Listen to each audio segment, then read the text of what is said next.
Hello, welcome to episode number 9. My name is Wes and this is Island by Film.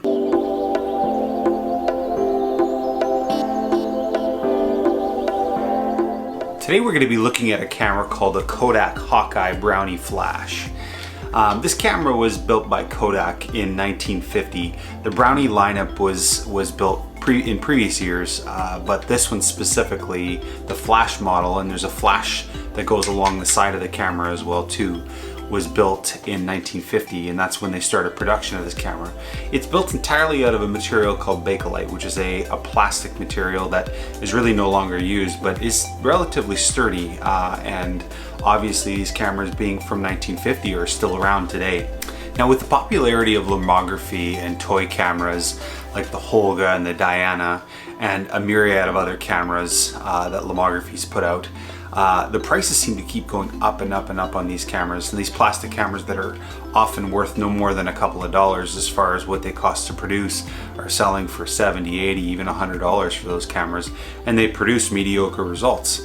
I get the appeal of the lomography movement, the idea that you can just freely shoot and walk around and point at something interesting and just enjoy the process without having to engage your mind as much.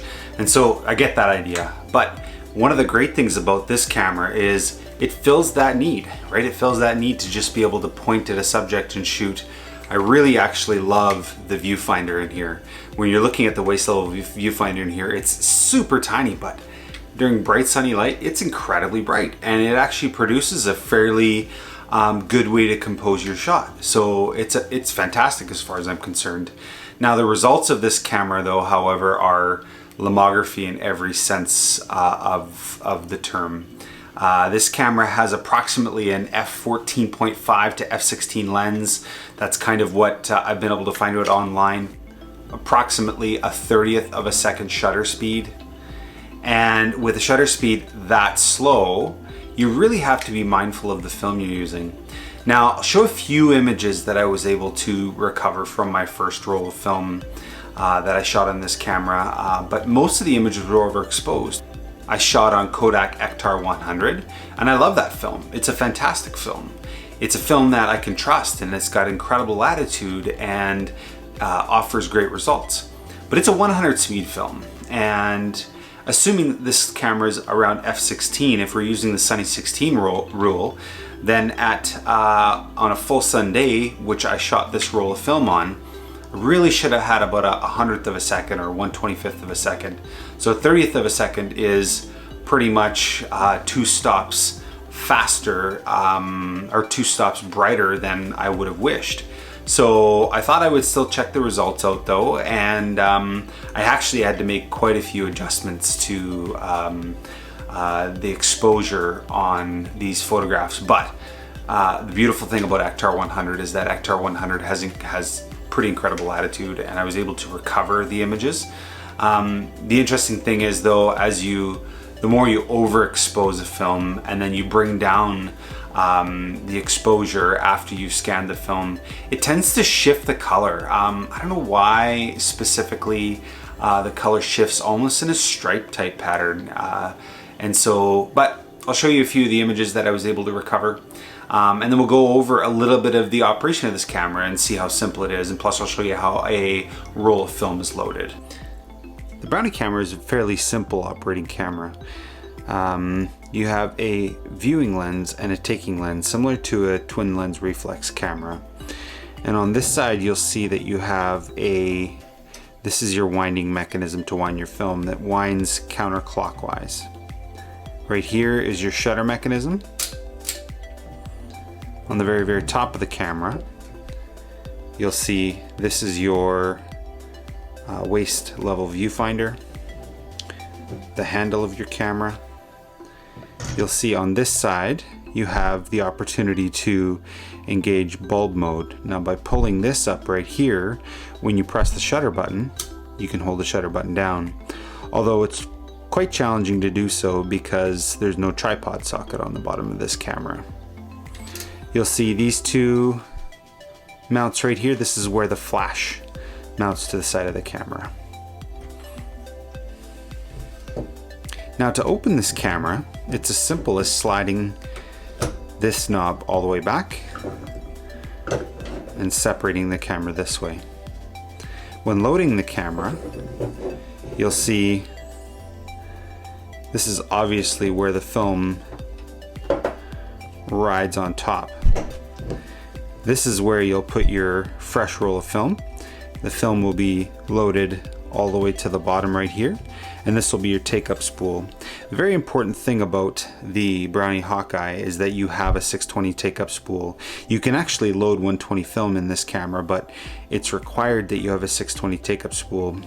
The 120 film spool is just actually slightly too large to fit in this camera body, so it makes it impossible to load 120 film and take up the 120 film on a 120 take-up spool.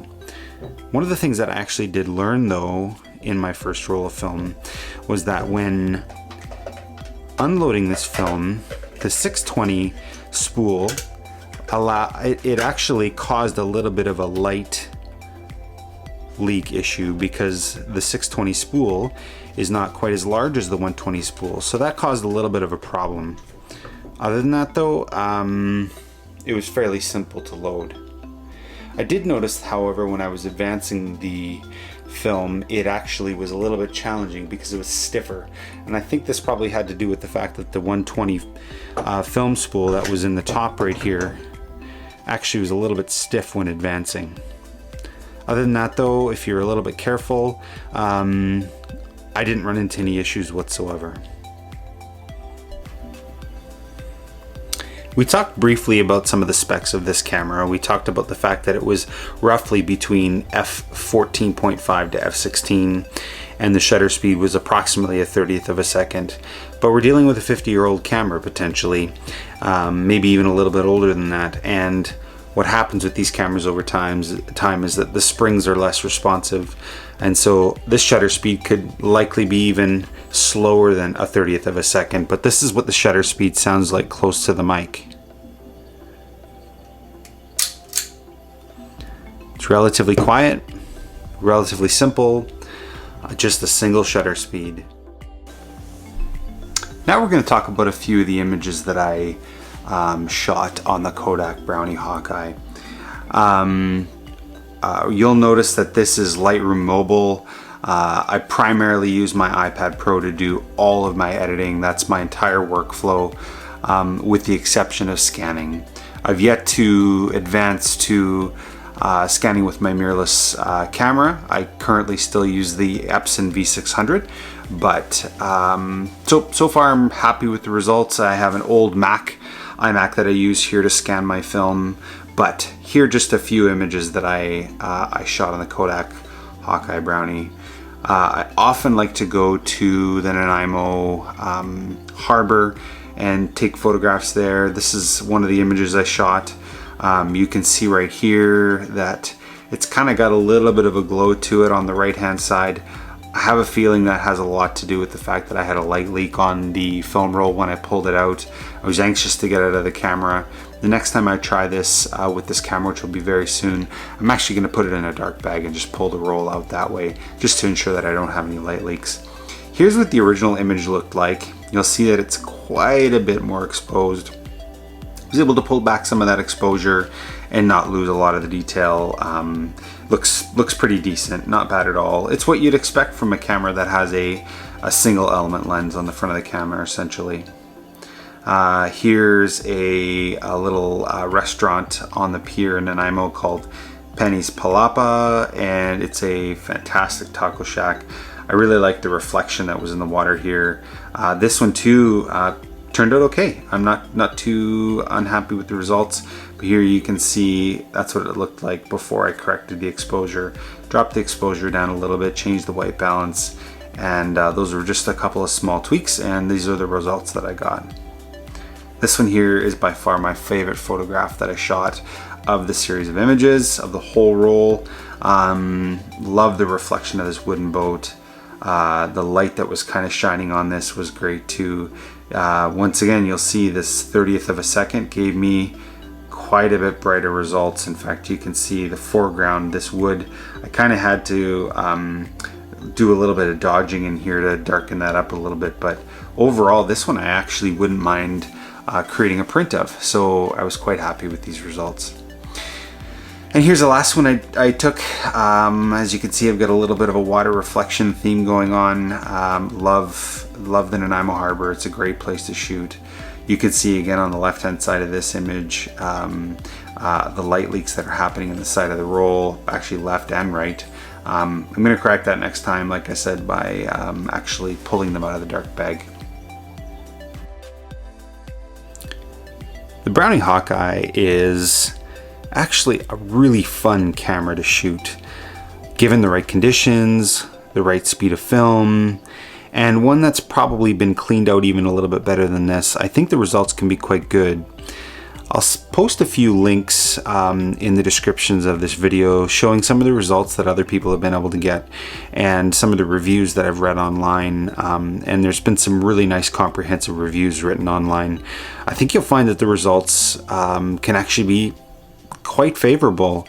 My first roll, however, I had some challenges, which makes me think I have to do a little bit of work on this camera to get it all cleaned up and possibly test that shutter to see if the speed is where I think it should be, and possibly even shoot a film that's even a little bit slower than 100 speed film, or just change the conditions that I'm shooting in.